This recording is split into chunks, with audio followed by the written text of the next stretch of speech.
Hello guys, नमस्ते सबैजनालाई। फेरि पनि स्वागत छ मेरो एचकेपी ब्लगमा। आज चाहिँ गाइज म यो चाहिँ ड्युटीको ड्रेसमै भर्खर ड्युटी सकेर के अरे चामल सिद्धे थियो हैन, चामल लिन जाँदैछु पुरै।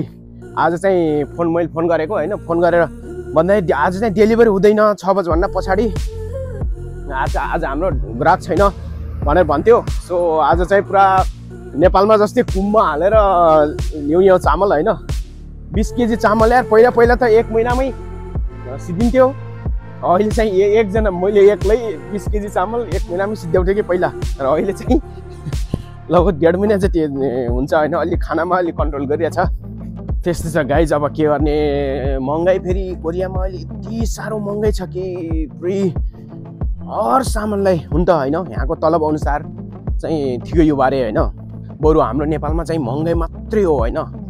महँगाई चाहिँ 200%ले बढ्ने, तर उहरू के अरे तलबहरू चाहिँ एकदम न्यून मात्रामा बढ्ने, त्यस्तो हुन्छ हैन। तर ठिकै छ, जे जस्तो भए पनि अब सहनै पर्यो हैन। यो चाहिँ हाम्रो कम्पनीको ड्रेस यस्तो छ हैन। अब ड्युटी सकेर यस्तै छ गाइज। अब कहिलेकाहीँ आजकल चाहिँ हाम्रो ओटी छैन हैन। ओटी नचलेको कारणले गर्दा बिहान 9 बजेदेखि 6 बजेसम्म बेसिक हुन्छ। अब बेसिकमै चित्त बुझाउनु पर्ने हुन्छ हैन। के गर्ने, जे भयो भने बेसिकै भयो भने 2 लाख प्लसै हुन्छ हैन। जे होस् काम अब 2 लाख भन्दा सबैको हुन्छ हैन। बेसिक नै यो सरकारको यहाँको नदोमु भन्छ, सरकारको नियम नै हो। पछि के भन्छ त्यही त्यो भन्दा अब राम्रा बेस्ट कम्पनीहरूले पनि अब अलि धेरै पनि कमाउन सक्छन् हैन। सो त्यही भएर यस्तै छ। अब आफ्नो जे छ भाग्यमा हैन, त्यो सहनै पर्यो। त्यो चाहिँ डान्जी रहेछ यहाँ, ठ्याक्क डान्जी। आज चाहिँ निकै ठुलो पानी पर्यो कि हैन, एकदम साह्रै ठुलो पानी परेको कारणले गर्दा पुरै अँध्यार गरेछ। नत्र भने 6 बजे रात पर्ने समय त होइन हैन। सो नेपालमा चाहिँ जेएनजीहरूको प्रोटेक्सनले जे होस् एकदम उठल पुठल लिएको अवस्था छ हैन। एकदम जे भएको छ बेटर भएको छ, राम्रो भएको छ। त्यही हो गाइज। अब जे हुन्छ राम्रैको लागि हुन्छ। केपी ओली, प्रचण्ड, शेरबहादुर देउवाहरू जे होस् लाहापाहा लागे जस्तो छ। त चुनाव आए पनि त उनीहरू नै होला हुन्छ हैन। त्यही छ गाइज। अब परदेशमा यो गर्यो, अब नेपालमा हुँदाखेरि हैन खास त्यति आफ्नो देशको आफ्नै नेपालमा बस्ने बेला, नेपालमै उ गर्ने बेला खासै आफ्नो देशको खासै माया नलाग्दो रहेछ हैन। तर एकदम जब विदेश गइन्छ हैन, नेपाल भन्दा बाहिर भइन्छ, त्यति बेला चाहिँ नेपालको झन्डा देख्दा पनि आँसु आउन खोज्छ। एकदम मन थामिन्छ। यो चाहिँ रियल कुरा हो हैन। सबैले हुन्छ होला, लाइक म मात्रै नभएर। त्यही भएर गाइज अब नेपाल जानुपर्छ यार। 10 वर्ष भन्दा नबस्ने, कति बस्ने विदेशमा परिवार छोडेर हैन। अब भिसा परिवर्तन गरेर फ्यामिली यतै लिए पनि एकदम गाह्रो छ कि यहाँ चाहिँ। के भने एकदम हैन। अब जस्तो छोराछोरीले पढाउनु पर्यो, छोराछोरी पढाउन यति महँगो छ कि कोरियामा। सब यताउति गरेर अब हैन त्यसको उ पनि हुन्छ। बरु थात्रा थोत्रो लगाउला, झान्दुङ मिठो मसिनो जस्तो भयो नि गरौला हैन। आफ्नो नेपालमै राम्रो हुन्छ हैन। त्यही भएर मैले चाहिँ त्यही सोचेछु हैन, 10 वर्ष भन्दा नबस्ने हैन। कति कुल्ली गर्ने यार हैन। सो गाइज म अब माट पनि आइपुगेँ हैन। चामल लिन आएको यार। चामल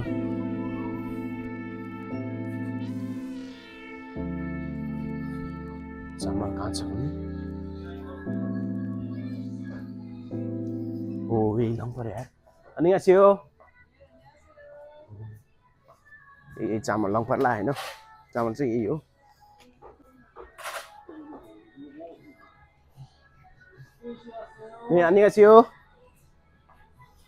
अनि नमस्कार भनेको गाइज यो कोरियन भाषामा। ल गाइज यही हो चामल चाहिँ। यो 20 केजीको चामल हो। 68,000 वोन पर्छ यार। यहाँको 68,000 वोन भनेको नेपाली 6,800। तर अब जति परे पनि होइन, खानै पर्यो होइन। तर त्यति अब यहाँको तलब अनुसार पनि त्यति साह्रो महँगो पनि होइन। आज चाहिँ के अरे डेलिभरी नहुने रहेछ यार, नत्र फोन गरेर नि भन्न सकिन्छ हैन तर के गर्ने आयामा टुक्ने 20 केजी चामलले पनि उहिले यार 50-60 किलोको दाउरा घाँस बोकेर हिँडेको मान्छे हो यार अहिले लागेर 20 केजीको चामलले पनि मरण च्यासे बनाउँछ यार के गर्ने गाई जस्तै छ हैन विदेशमा अब पहिले चाहिँ हाम्रो कम्पनीमा खाना कम्पनीले दिन्थ्यो हैन अहिले चाहिँ कम्पनीले बनाएर दिन्न यार अनि पैसा चाहिँ दिन्छ यहाँको 3,30,000 वन भनेको नेपाली 35 लगभग 35 त हैन 30,000 32,000 त्यस्तै दिन्छ हैन तर त्यतिले हुन्छ भए पनि आए बाबै कस्तो गाह्रो रहेछ त्यही हो गाइस यही 20 केजीको चामलले पनि यार गराउने जेट गराछ मलाई के गर्नु हैन अब यही बेला मोबाइल पनि पकाउनु पर्ने हुन्छ अनि बारे 20 केजी चामलले पनि लतेरा जस्तै भएछ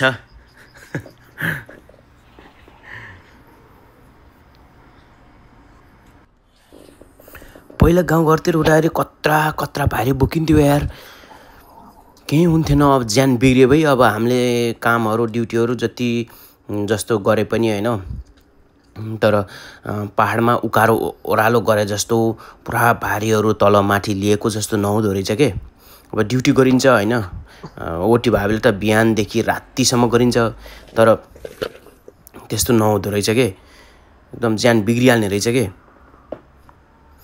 यही बेला फेरि पुरा खस्न खोज्छ कहिले के गर्न खोज्छ पछि त्यो कोरियन फुच्चे भर्खर पानी परे कारणले गर्दा छाँटा बोकेर आउँदैछ हैन मलाई फेरि त्यहाँ पुरा हुने जति भएको छ तर के गर्ने हैन अब सहनै पर्यो हैन ठिकै छ के भएर त डेलिभर चाहिँ गरिदिन्थ्यो हैन पहिला डेलिभर गरिदिन्थ्यो तर आज चाहिँ त्यो छैन रे के भन्छ त्यही त्यहाँ डेलिभर गर्नेवाला 2-3 जना बस्थ्यो पसलमा अनि डेलिभर गर्ने नभएपछि अब आफै बोकेर ल्याउनु पर्यो टाढा त हैन लगभग 500 मिटर हो हैन हाम्रो कम्पनीभन्दा 500 मिटर टाढा हो त्यति टाढा त हैन त्यही पनि अब चामल चाहिँ सिद्धिसकेको थियो कि अस्ति सिद्धेको मैले केटाहरूसँग जाने उले दुःखले उ राथे सापट गरेर खाइरहेको थिएँ 20 केजीको चामलले जे होस् गराउने गराछ हैन यही बेला खस्न खोज्छ यार अच्छा पोखरी यही बेला खस्न 20 केजी चामल हेर्छ त पहिला कति लोडहरू उठाइन्थ्यो हेभी लोडहरू बोक्ने हिँड्ने गरिन्थ्यो हैन अहिले यहीले अब हङ्ने छेड्ने पार्ने जस्तो गराछ यार के गर्ने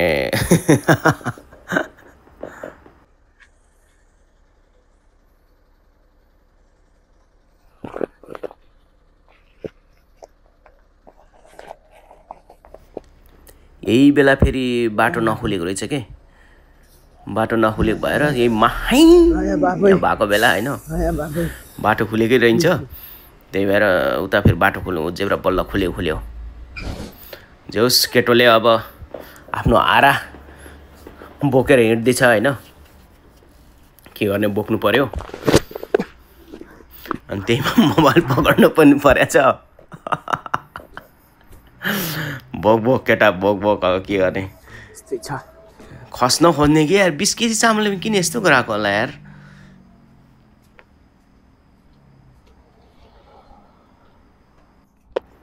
हेर्नु त सेफोफो बनाएको पुरै नस्तेमा पनि अझ के भन्दै हो ओ गाह्रो भएको छ बाबु तिमीलाई गाह्रो भएको छ के गर्छौ त त्यहाँ ऊ माइक खस्ला भन्ने डर पनि छ हैन माइक नखसाले चामल पनि नखसाले आज पानी परेछ चामल खसाल्यो भने फेरि भिज्यो भने फेरि ल्याथ होला एकचोटि भोज बटेर लाउने होला तर पछाडिको ब्याकग्राउन्ड सिनहरु जोस आज पानी परेको भएर पुरा ग्रीन क्या सही देखेछ के यार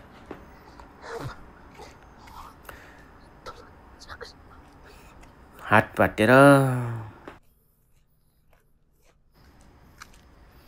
ल अब कम्पनी पनि आइपुग्यो घर भनौं हैन हाम्रो केही वर्षको लागि घर जस्तै हो पुरै चामलले गराउने जति गराछ टाढा त होइन यार हुन त यार तर साह्रै गराएको छ यार यो केटाले यार के भएको यार अलि राम्रो बोक 20 केजी लेखेको छ त्यहाँ चामलको नाम चाहिँ मानसकुन साल हो होइन बिहान त छड्के आँखाले हेर्ने तेर्छे आँखाले तिमी न अब यही हो किचन चामल पनि राख्नु